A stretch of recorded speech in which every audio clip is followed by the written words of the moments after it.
특집문을 통해서 중요한 뉴스 마지막으로 전해드리고 저도 잠자리를 정하도록 하겠습니다. 이 시간에도 주무시지 않고요. 제 방송 시청해 주시고 또 좋은 댓글까지 달아주시는 여러분들께 진심으로 감사를 드립니다. 짤막짤막하게 방송하겠습니다. 우선 여러분들 이재명 명을 받아가지고 황무성 1기 사장을 내쫓은 유한기 어제 경찰의 참고인 조사를 받았습니다. 이번에 이제 참고인 조사는요, 참고인 신문으로 조사를 받았는데 이번에는 유동규 배임 혐의와 관련해서 참고인 신분으로 불러서 조사를 했는데요. 이제 문제는 경찰은 그래도 참고인 신분으로라도 조사를 했지 않습니까? 그런데 검찰에서는요, 아직까지 이 유한기와 관련된 내용 일체 조사를 하지 않고 있어요. 이걸 보면 지난번에 유동규의 핸드폰을 찾은 기관도 경찰이잖아요. 검찰은 못 찾은 것이 아니라 의도적으로 안 찾은 것이죠. 그런데 이번에도 검찰에서는 일체 출석 조사 조율하지 않고 있어요. 이걸 보면 지금 사실상 이제 유한기의 경우에는요, 지금 이 남욱, 그다음에 정영학 이런 사람으로부터 2억 원의 뇌물을 받았다. 이런 진술을 검찰은 이미 확보하고 있어요. 그럼 빨리빨리 소환조사해야 될 거 아니에요? 완전히 깔아 뭉개고 있습니다. 그래서 우리 시민단체 여러분들 말이죠. 이 김호수 이럴 때 직권남용, 직무유기, 제가 보기에는 직무유기일 가능성이 많은데, 그 다음에 이거 서울중앙지검에서 수사하잖아요.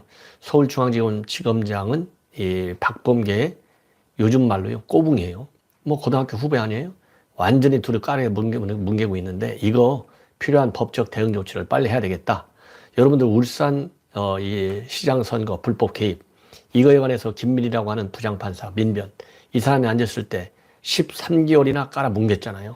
그러다가 지금사 송초로 재판이 진행되고 있는데 이게 송초로 임기 만료 지금 내년 6월이면 임기 끝나요. 85% 90%가 끝날 때 재판해봐야 뭐 하겠어요?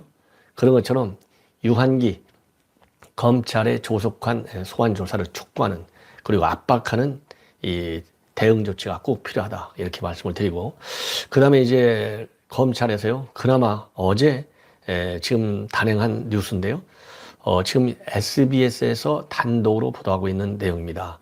그동안에 변호사비 대납 의혹과 관련해서 S사 집중적으로 의혹을 받았잖아요. 저도 여러 차례 걸쳐서 보도를 많이 했고요.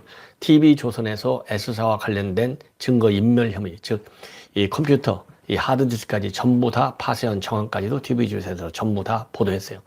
그리고 S사와 관련해서는 특히 전환사채 20억, 이 CB 발행한 거, 이거는 이태영 변호사한테 20억 정도 변호사비를 대납했다. 이런 의혹도 이미 여러 차례 언론에 보도됐어요. 그럼에도 불구하고 검찰 수사가 안 이루어졌어요. 그런데 오늘 이 SBS 보도를 보면요, 변호사비 대납 의혹과 관련해서 수원지검에서 이 법조윤리협의회를 압수수색했다 이렇게 나와 있어요.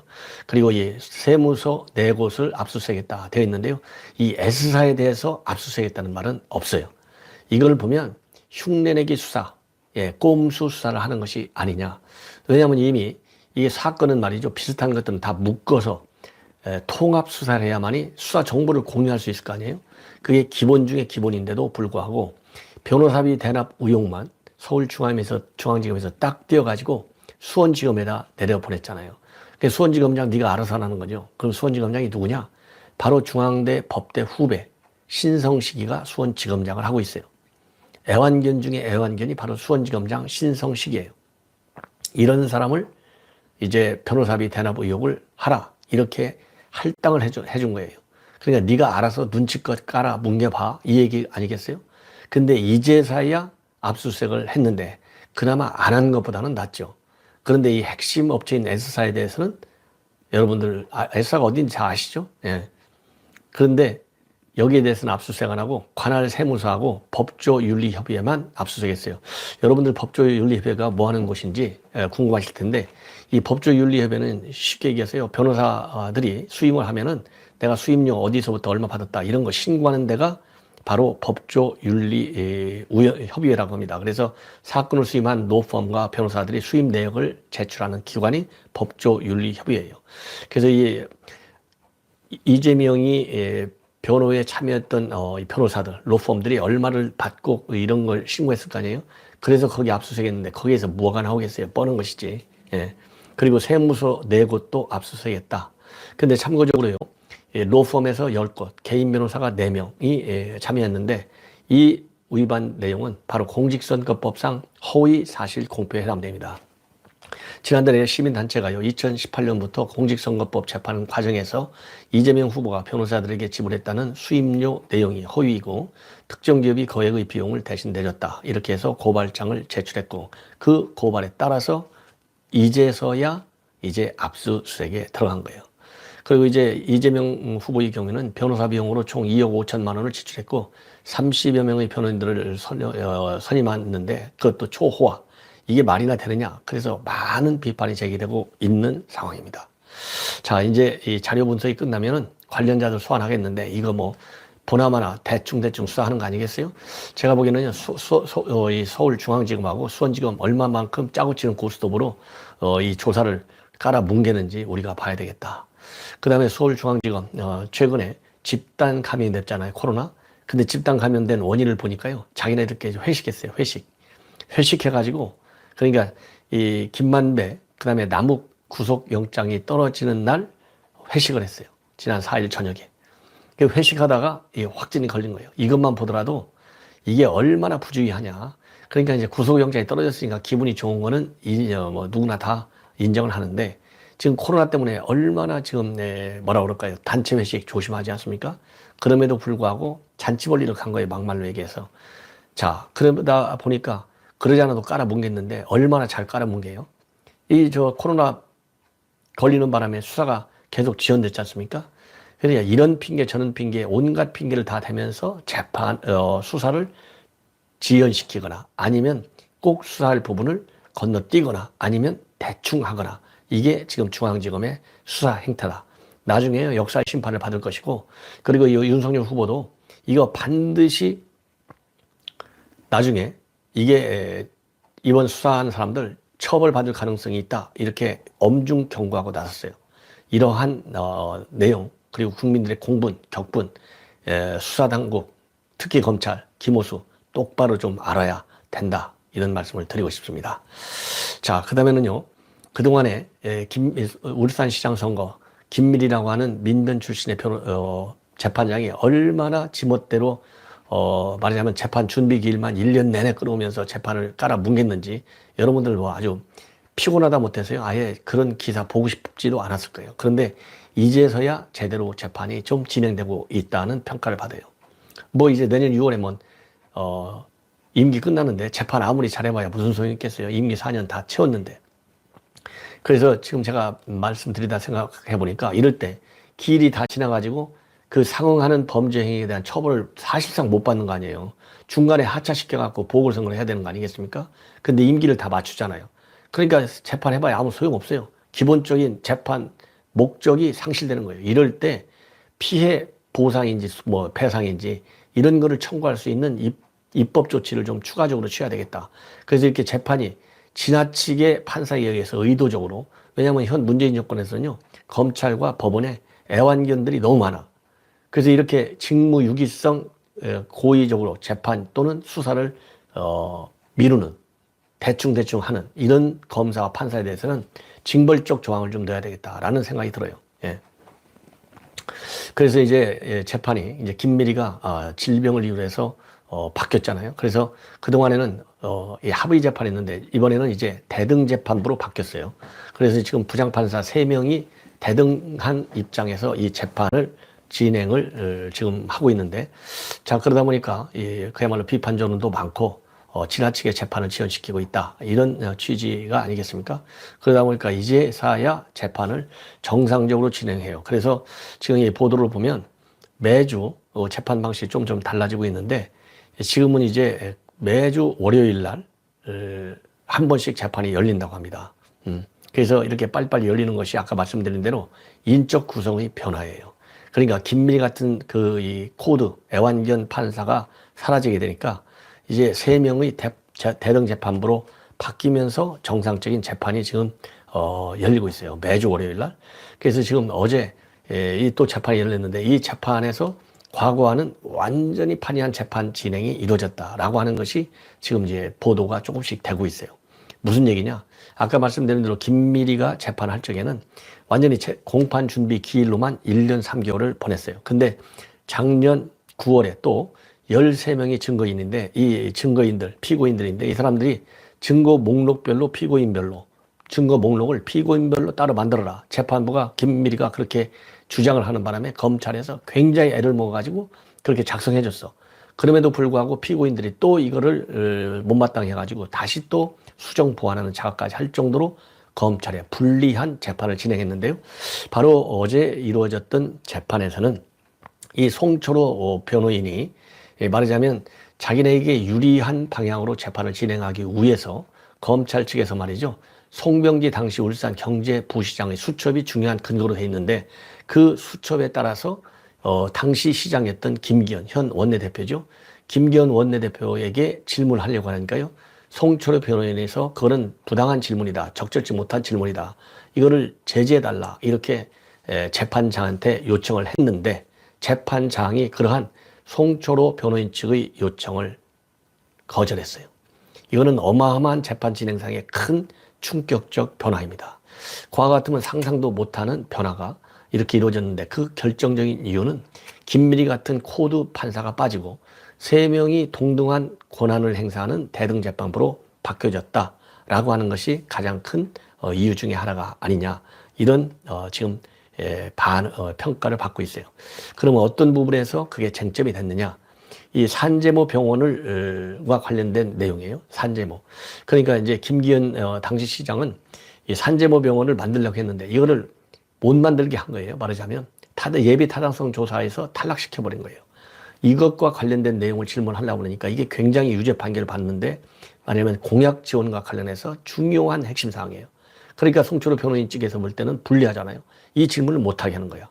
그래서 재판장은 수첩을 보고 질문을 한다라도 사실과 관련된 의견 진술을 하는 범위 안에서 진술을 해라. 이렇게 김기현이한테 허락을 했어요. 그래서 검찰 측 주장에 따라서 검찰 측 주장을 받아들이고 송철호 변호인의 주장은 거부했어요. 그러면서 재판이 진행됐다는 것이죠. 예. 자, 이렇게 해서 이제 지금 여론 지지율이 압도적으로 윤석열 총장 쪽으로 높잖아요. 정권 교체의 국민 열망이 굉장히 크잖아요. 이제 재판부가 청와대 눈치를 보는 게 아니고 김명수 눈치를 보는 게 아니고 국민의 눈치를 보고 있다. 왜냐하면 이 재판한 판사들도 잘못하면 나중에 아니 뭐 사법농단이라는 게 뭡니까? 정말 정치적인 이유로 정치적인 재판을 해서 당시에 대법원장까지 전부 다 구속시킨 정권이 문재인 정권이잖아요. 이런 제2의 말하자면 이런 사법농단 재판 수사가 없다고 보장할 수가 없어요. 그러니까 재판부가 마음을 바꾸는 거예요. 예, 아까 지금 수원지검에서 이재명 변호사비 대납 의혹 압수수색하는 거는 질을 달리하는 상황의 변화다. 이렇게 저는 판단을 합니다. 자, 이제는요 또 굉장히 참 얼빠진 일이 벌어지고 있는데 지금 이 당정청 회의도 하고 그러잖아요. 같이 한 목소리를 내려고. 그러면은 지금 현재 굉장히 크게 문제가 되는 것이 돈과 관련해서 왜냐하면 이재명이는 돈 뿌려갖고 선거를 나오잖아요. 근데 지금 돈 뿌려갖고 선거가 되겠어요? 우리 국민들이 얼마나 지금 열받아 있는데 이런 정권 가지고 가면 우리 자식들한테 세금 부담이 얼마나 크겠느냐. 정말 이런 무능한 정권을 볼 수가 없잖아요. 베네수엘라 차베스가 지금 한국에서 크고 있어요. 그게 누굽니까? 이재명이에요. 이재명. 예. 자, 그래서 기재부에서는요. 허기야 이 기재부 장관 홍남기인가요? 이 사람 믿을 수는 없겠지만은 이 홍남기도 쇼를 많이 해요. 노노노 하다가 결국은 자빠져요. 예. 그거 한두 번이 아니잖아요. 재난지원금과 관련해서 이번에도 마찬가지입니다. 그래서 이 홍남기가 좀 뻐기고 있어요. 막말로 얘기해서 이재명이가 돈 주자, 전 국민 재난지원금 주자 한 50만 원 정도. 그러니까 그렇게 되면 세수가 부족이 한 10조에서 15조 또 추가적으로 부족하다. 못 주겠다. 이게 홍남기의 기본 입장이잖아요. 이재명이 무슨 소리 하고 있어? 똑바로 해. 예, 예산을 좀 구조 변경하면 될 거 아니야? 이러면서 밀어붙이고 있잖아요. 자, 이러는 가운데서요. 기재부가 지금까지는 말을 잘 안 들어요. 그리고 김부겸 총리도 그렇고 전해철이도 그렇고 이 전 국민 세수 초과 세수가 좀 있는데 이 돈이 왔다 갔다 해. 그래서 왔다 갔다 하는 거가 가지고 홍남기는 그래도 안 된다 이거예요. 그러니까 이제는 민주당 원내대표가 지금 윤호중이잖아요. 윤호중 원내대표가 나서가지고 기재부를 겁박하고 있다는 보도가 나오고 있어요. 어떤 돈이냐? 세 가지 돈인데 전국민 재난지원금 주는 돈하고요. 그 다음에 지역화폐 지원해주는 돈.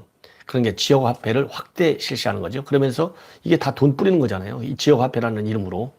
이게 다 이재명 브랜드잖아요. 그 다음에 손실보상을 확대하는 거예요. 이 세 가지 돈을 뿌려야 되는데 돈이 없는 거예요. 그러니까 기재부가 어렵다고 그러니까 이 세입 예산이 지금 초과 세수가 윤호중 얘기로는 50조가 넘는데 이를 갖다가 세입 예산에 왜 제대로 반영을 못했느냐? 이거는 심각한 재정 당국의 직무유기다. 예. 그러니까 이제 일명 이재명표 3대 패키지 아까 말씀드린 전국민 재난지원금, 지역화폐 확대, 그 다음에 손실보상 확대. 이 문제가 제대로 안 되는 거예요. 그러니까 이제 여당 원내대표라고 하는 사람이 무책임하게도 오로지 선거만을 의식해서 돈을 뿌리는데 기재부가 반대니까 너희들 국정조사 할 거야? 이렇게 지금 겁박하고 나서서 많은 논란을 야기하고 있습니다. 자, 그래서 뭐라고 이제 윤호중이가 비판하고 있냐면요. 지난 7월 달에 추경 당시에는 31조 5천억 원의 추가 세수를 국민에게 돌려줬는데 그 이후로도 19조 원의 추가 세수가 더 있는 것을 확인했다는 거예요. 근데 기재부 말만 믿었다가 코로나 방역의 중대한 전환기를 맞이할 내년도 예산에 대한 정책 결정에 큰 오판을 할 뻔했다. 기재부가 이렇게 많은 추가 세수를 예측하지 못하고 그 예산을 국민에게 돌려주지 못하는 것은 추궁받아야 할 마땅한 일이다. 그래서 홍남기는 국민에게 즉각 사과하고 국가재정의 주인은 모피아가 아니라 국민이다. 이렇게 비판하고 나섰어요.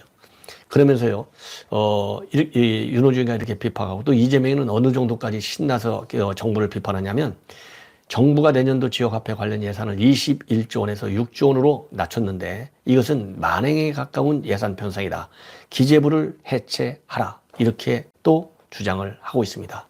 그래서 이와 관련해서 기재부는요. 세수 예측을 정확하지 못하게 한 것은 미안하다. 19조 원 추가 세수 전망치는 지난주에 대통령한테 보고했다. 15일에는 여당한테도 설명했다. 이렇게 반박을 하고 있는데요. 정부가 청와대 여당에 대한 보고를 상세히 이렇게까지 공개하는 것은 매우 이례적인 현상이다. 라고 지금 전문가들은 평가하고 있어요. 그 정도로 예산을 지나치게 정치화해서 지금 집행하려고 하는 이 정부 당국 플러스 그 다음에 특히 민주당의 이런 선거 전략 국민의 심판을 받아왔다고 하지 않겠습니까? 예. 그 다음에는요 지금 이제 김혜경 일종의 저는 사고라고 보는데 이 김혜경 그러니까 뭐 낙상 사고를 의미한 게 아니라 언론에 발표하는 내용들이 일관성이 없어요. 그러다 보니까 국민 의혹만 증폭되고 그 증폭되는데 이런저런 정치인들 언론사에서 의혹을 계속 제기하잖아요. 이 정치인 중에 뭐 여러 명들이 거론되고 있지만은 배현진 최고위원이 최근에 국민의힘 최고위원회 회의에서 이재명 후보 부인이 아마 새벽 1시에 산책하다가 낙상한 것 같다 이렇게 설명을 하고 있는데 나중에 보니까 산책했다는 내용은 쑥 빠지고 집안에서 정신을 잃고 쓰러져서 화장실에서 쓰러져서 부상당했다 이렇게 설명하고 있는데 이걸 보면 뭔가 설명 과정에 ABC가 맞지 않다. 그리고 납득도 가지 않는다. 이런 비판 입장문을 배현진 의원이 내놨어요. 그러면서 119 구급대 이송 과정에서도 경찰이 전혀 몰랐다고 하는 것은 정말 납득이 되지 않는다. 만약에 중간에 거짓이 있었다면 이것 또한 후보를 바라보는 국민께서는 검증 눈으로 철저하게 살필 것이다. 이런 얘기를 했어요. 그랬더니 이제 이해식 그러니까 김혜경 비서실장이죠. 이해식 이 비서실장이 겁박을 하고 나섰어요. 그러니까 민주당은 말로 해서 안 되면 전부 겁박하고 위협하고 법적 고발 조치해요. 그래서 이해식이가 뭐라고 비판하고 있느냐? 이렇게 비판하고 있어요. 배 의원께 공식 사과를 요청한다. 만일 요청이 응하지 않는다면 단호한 법적 대응 조치를 피하기 어려울 것이다. 예, 이렇게 얘기를 하고 있습니다. 그러면서 낙상 사고가 산책의 의원가라고 내가 설명했다고 말이 안 된다. 그러면서요. 육성 파일과 백브리핑 자료를 확인해 봐라. 내가 언제 그런 말을 했느냐. 그래서 이제는 배현진이 공식 사과하라. 이런 공식 사과가 없을 경우에는 저희가 법적 조치를 취하겠다. 이렇게 협박을 하고 나섰습니다. 그리고 마찬가지 강용석 이 가세현 강용석 변호사를요. 이재명 부인의 사고 원인을 날조했다. 이런 이유로 해서 검찰에 어제 고발했어요. 2명을. 자, 그래서 이 고발장에서 뭐라고 했냐면, 이거 뭐 여러분들 카톡 같은데 SNS 통해서 다 들으셨을 거예요. 이 이재명이가 뭐 경기도에 있는 여직원 아무하게 하고 어떻게 해서 뭐 무슨 자녀를 가지고 있네, 뭐 안 가지고 있네, 이런 이 루머들이 돌았잖아요. 이거와 관련해서 김혜경 여사 낙사 사고를 두 사람 사이에 다툼에 의한 상처인 양 날조하고, 전 경기도 비서실 직원과 관련한 허위 사실을 마치 사실인 것처럼 방송하는 등 명백한 허위 사실을 날조 유포했다. 이렇게 얘기를 하고, 그러면서 이재명 후보의 명예를 심각하게 훼손했다고 판단된다. 그러면서 검찰에 고발 조치했어요. 자, 이런 걸 보면 자기네가 루머를 다 확대 재생산하고 있어요. 예. 자, 이게 그러니까 무리수를 두고 있는 한계가 여기서 나타나는 거예요. 자, 그리고 이제 마지막으로 제가 어제도 이 내용을 하면서 이철이, 탁현민, 이 발언한 거, 탁현민이가 이 김정숙이 생일과 관련해서 아부에 그야말로 이 천부적 재질을 갖고 있음을 만천하에 공개했잖아요. 그리고 이철이도 마찬가지고, 제가 그래서 조목조목 이철이와 탁현민이가 이 SNS에 밝힌 그야말로 문비어천가, 말이 얼마나 말이 안 되는 얘기를 했는지 제가 분석을 해드렸는데, 이거와 관련해서요, 참 재밌게도 조금 전에 거의 밤 12시가 다 돼서 조선일보에서 이거를 한 묶음으로 보도를 하고 있어요. 이 제목이 이철이 바르고 착한 대통령, 탁현민 여사님 미적 감각은 프로, 이렇게 해갖고요, 참모들이 임기 말에 문재인 부부 예찬하는 거.